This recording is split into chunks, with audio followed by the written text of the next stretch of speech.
सबक फिर पढ़ सदाकत का, अदालत का, शुजाअत का।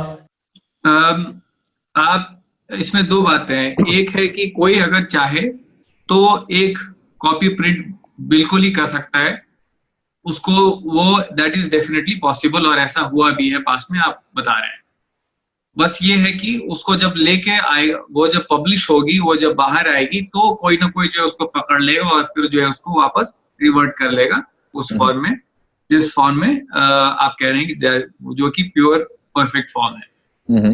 अब आप कह रहे हैं कि कहीं पे किसी की डिसएग्रीमेंट नहीं है, देयर इज कोई भी ऐसा नहीं है जो कि इसको कॉन्फ्लिक्ट करता हो इसकी कोई भी आयत को, आप ये कह रहे हैं। बिल्कुल ठीक है।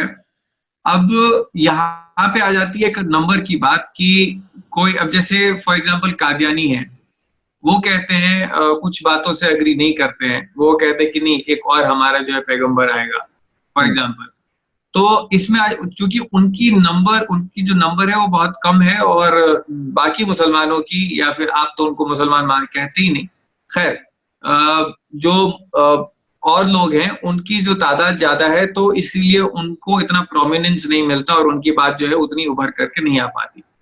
फॉर एग्जाम्पल आप देखें, नरेंद्र मोदी को सब लोग जो है आप अच्छे प्राइम मिनिस्टर नहीं कहते हैं, पर चूंकि उनको जो है मेजॉरिटी वोट मिला तो वो जो है प्राइम मिनिस्टर हैं भारत के आज। तो उसी तरीके से ये नंबर का एक गेम हो जाता है कहीं ना कहीं, कि अगर ज्यादा लोग इस बात से एग्री कर रहे हैं, आप उनके बातों को मान रहे हैं, और वो ज्यादा लोग जरूरी नहीं है कि सही ही हो। जैसा कि फॉर एग्जांपल जो लोग, ये इसलिए गलत है कि ये नंबर गेम नहीं है। आपने दो मिसालें दी हैं। आपने कादियानियों की मिसाल दी कि वो आउट नंबर हो गए, इसलिए उनकी बात जो है ज्यादा चलती नहीं है, और दूसरी मिसाल आपने मोदी की दी है कि वो प्राइम मिनिस्टर हो गए चूंकि उनके पास मेजोरिटी का वोट था। उनको वोट कितना परसेंट मिला था? वोट कितना परसेंट मिला था? आई थिंक 70% के आसपास मिला होगा। 30% वोट। 30% वोट उनको मिला था, इसलिए वो, और बाकी जो वोट था, हमारे यहाँ एक तो वोटिंग 100% नहीं होती है। कितनी वोटिंग होती है? 50-60% वोटिंग होती है, और उसमें जो बाकी वोट थे वो डिस्ट्रीब्यूट हो गए थे। तो आप ये कैसे कह सकते हैं कि मेजोरिटी जो पॉपुलेशन है उसके प्राइम मिनिस्टर हैं? हाँ, चूंकि हमारी डेमोक्रेसी के अंदर इस तरह की एक प्रोविजन है, मैं ये नहीं कह रहा हूं कि वो इलीगल प्राइम मिनिस्टर, वो लीगल हैं, लेकिन आप ये नहीं कह सकते कि उनको मेजोरिटी वोट मिला है। पहली बात तो ये है। दूसरी बात ये है कि अगर ये नंबर का गेम होता कि कादियानियों की बात इसलिए नहीं चलती है चूंकि वो कम है नंबर में, तो वही मुसलमान आज से 1400 साल पहले बहुत कम थे। कितने थे? जिस दिन आप मोहम्मद सल्लल्लाहु अलैहि वसल्लम ने अपने नबी होने का ऐलान किया, उस दिन तो वो अकेले थे। शाम में उनकी वाइफ उनके साथ हो गई, 7-8 दिन में 4-5 लोग और हो गए, और पूरा जो शहर था मक्के का वो उनके खिलाफ था, पूरा अरेबियन पेनिनसुला उनके खिलाफ था। आइंदा 23 साल के अंदर चलकर 1,24,000 लोगों ने उनके साथ हज किया। तो ये अगर नंबर की वजह से किसी को आप दबा सकते हो, तो सबसे पहले तो खुद मोहम्मद सल्लल्लाहु अलैहि वसल्लम को दब जाना चाहिए था। इसका मतलब ये हुआ कि नंबर की वजह से आप नहीं दबा सकते किसी को, आप हक बात की वजह से, हक बात जब भी कही जाएगी उभरेगी, और अगर गलत बात होगी तो वो दब जाएगी, उसमें नंबर से कोई फर्क नहीं पड़ता। तो यही बात है कि कादियानियों के पास जो जो जो जो उनका दावा है वो हक नहीं है, इसलिए वो अगर 1000 साल भी जिएंगे, 10,000 साल भी जिएंगे, तो जहां हैं वो वहीं रहेंगे। कुछ लोग उनकी बातों से मुतासिर हो जाते हैं, तो कुछ लोग तो फेक न्यूज से भी मुतासिर हो जाते हैं।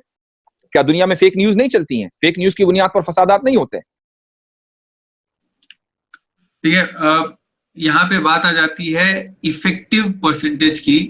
तो जो मुसलमान कौम थी, जो उस वक्त जो चंद लोग ही रहे होंगे जो मक्का मदीना में जिन लोगों ने शुरुआत की, वहां पे अगर एक डायरेक्टिव होता, वहां पे एक मेजॉरिटी उस क्लैन के अंदर, उस ग्रुप के अंदर एक मेजॉरिटी की ये सोच होती कि नहीं ये चीज सही है और ये चीज हमने ऐसे करना है।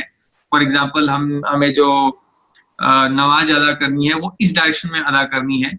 उस टाइम की जो मेजॉरिटी जो सेट करती वो नैरेटिव, फिर वो आयतें दोहराई जाती और आज उसको दोहराने वाले ज्यादा लोग होते। जैसा कि आपने कहा कि अगर कोई और आयत आती है तो जो मेजॉरिटी है वो उसको फिगर आउट कर लेगी कि ये चेंज हो चुका है और ये गलत है। तो उसी तरीके से अगर आप वापस जाएं आज से 1400 साल पहले, तो उस वक्त वो 50 लोग थे, 100 लोग थे, 300 लोग थे, उनमें जो मेजॉरिटी ने सेट किया वो डायरेक्शन सेट हो गया।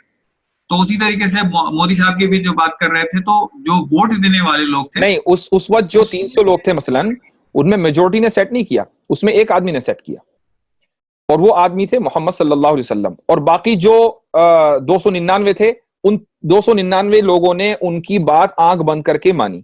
बात उसकी नहीं है, बात यह है कि किस माहौल में मोहम्मद सल्लल्लाहु अलैहि वसल्लम ने अपनी बात रखी, जबकि उनके अलावा कोई उनकी बात मानने वाला नहीं था। तो मेजोरिटी तो दूसरी तरफ थी ना, लेकिन इसके बावजूद भी 8 साल के बाद, 10 साल भी नहीं, 8 साल के बाद पूरा मक्का मुसलमान हो जाता है। क्यों हो जाता है?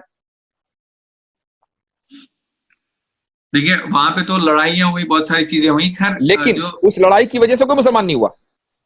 बात ये बात ध्यान में रखने की है कि उस लड़ाई की वजह से कोई मुसलमान नहीं हुआ। आप किसी एक का नाम बताइए कि भाई वो फला आदमी डर की वजह से मुसलमान हो गया, उसका नाम बताइए, हम अपने दावे को वापस ले लेंगे। मैं स्पेसिफिक्स पे बात नहीं कर सकता, लेकिन इतना जरूर सब जानते हैं कि बहुत सारी लड़ाइयां हुई, और उस बहुत सारी लड़ाइयों, मतलब इसका जो ये रिलीजन रहा है, इसका बहुत सारी जो मजहब रहा है, उसकी लड़ाइयां जो है बड़ी हिस्ट्री रही है तब से लेके काफी हाल तक। तो मैं बात ये कह रहा था कि क्या सिर्फ इसी रिलीजन में लड़ाइयों की हिस्ट्री रही है? बुद्धिज्म जो है, देखिए फॉर एग्जांपल बुद्धिज्म में हमेशा पीस की बात रही है, और उसमें जो है लड़ाइयां इन्वॉल्व नहीं रही हैं। ठीक है, बात मैं ये कह रहा था हिंदुइज्म, हिंदुइज्म देखिए, मैं मेरे समझ से रिलीजन, कुछ लोगों ने उसको इंटरप्रेट किया हो, रिलीजन समझ रहे हो, मेरे समझ से हिंदू जो है वो एक शब्द बस इस बेसिस पे आता है कि यहाँ पे इस सिंधु सभ्यता के जो लोग हैं, और उन्होंने जो रीति रिवाज बनाए, उन लोगों ने जो अपनी फिलॉसफी बनाई, तो रिलीजन एज सच नहीं है, वो एक सनातन धर्म। सनातन धर्म तो रिलीजन है ना, सनातन धर्म तो रिलीजन है, और उस रिलीजन के अंदर मलीचों के खिलाफ लड़ाई और मारने पीटने की बात है। तो इसका मतलब यह है कि आप सिर्फ ये नहीं कह सकते कि इस्लाम का ताल्लुक जंग से रहा है, इसका मतलब और भी मजहब है जिनका ताल्लुक जंग से रहा है, और क्रिश्चियनिटी भी है। क्रिश्चियनिटी और इस्लाम में भी बहुत सारी लड़ाइयां हुई हैं, और क्रिश्चियनिटी ने बहुत सारे मेरा जो ऑब्जेक्शन था वो आपने ये कहा कि इस खास धर्म का ताल्लुक वॉर से रहा है। मैं उसका जवाब दे रहा हूं कि आपने जो इसको स्टैंड आउट कर दिया कि इस्लाम का ताल्लुक ही सिर्फ वॉर से रहा है, उसका जवाब मैं दे रहा हूं कि हिंदुइज्म का उससे ज्यादा रहा है। भाई जिस मुल्क में और जिस मजहब में जो किताबें, जिन किताबों के अंदर लड़ाइयों को दर्शाया गया हो और दिखलाया गया हो, वही किताबें सेक्रेड हों, तो अब आप उससे अंदाजा लगा लीजिए कि किस मजहब का ताल्लुक जंग से ज्यादा रहा है। आप देखें लड़ाइयां, मतलब आप पहली बात ये देखें कि इस्लाम जो है वो शुरू से ही, और मतलब लड़ाइयों से शुरू हुआ, और आज भी जो है उसकी मतलब इतनी ज्यादा चर्चा जो है इन नॉर्मल इसमें, वो लड़ाइयों से कनेक्टेड अभी भी रहा है। चलिए अब मैं पूछता, नहीं, इसी को देख लेते हैं। आपने कहा इस्लाम लड़ाइयों से शुरू हुआ, पहली जंग कब हुई आपको पता है? पहली जंग मक्का मदीना, वहां से वो मक्का गए थे। चलिए मैं एक और सवाल पूछता हूं। मोहम्मद सल्लल्लाहु अलैहि वसल्लम के बारे में अगर आपने थोड़ा सा भी पढ़ा हो, कोई भी जरा सा भी पढ़ा हो, तो इतना आप जानते होंगे कि नबी होने के बाद, नबूवत का ऐलान करने के बाद वो कितने साल जिंदा रहे? आई थिंक 15 से 25-30 साल अंदाजा लगा रहा हूं। वो 23 साल जिंदा रहे। ओके, ठीक है, उसमें 13 साल मक्का में और 10 साल मदीना में। ठीक है, जब तक मक्का में रहे कोई जंग नहीं हुई, मदीना गए एकदम कोई जंग नहीं हुई। मदीना जाने के 2 साल के बाद, यानी मोहम्मद सल्लल्लाहु अलैहि वसल्लम की नबी होने के 15 साल के बाद पहली जंग हुई। अच्छा, पहली जंग कहां हुई आपको मालूम है? मदीना के अंदर ही। मदीने के अंदर, मक्के में तो नहीं हुई। तो इसका मतलब यह हुआ कि हमला इधर से नहीं हुआ था, बल्कि हमला उधर से हुआ था। तो अब जिसके ऊपर हमला होगा क्या वो डिफेंड करने का राइट नहीं रखता? ठीक है, तो इससे यह साबित हुआ कि जब पहली जंग अपने डिफेंस पर हुई है, तो आप ये नहीं कह सकते कि इस्लाम का आगाज ही और इब्तदा ही उसकी जंग से हुई। जो चीज, यानी एक शख्स 23 साल जिया और उस 23 साल में 15 साल के बाद कोई जंग और वो भी डिफेंस में हो रही हो, तो आप ये कैसे कह सकते हैं कि उसकी इब्तदा जो है उसके मिशन की वो जंग से हुई है? सबक फिर पढ़ सदाकत का, अदालत का, शुजाअत का, लिया जाएगा तुझसे काम दुनिया की इमामत का। सबक फिर पढ़ सदाकत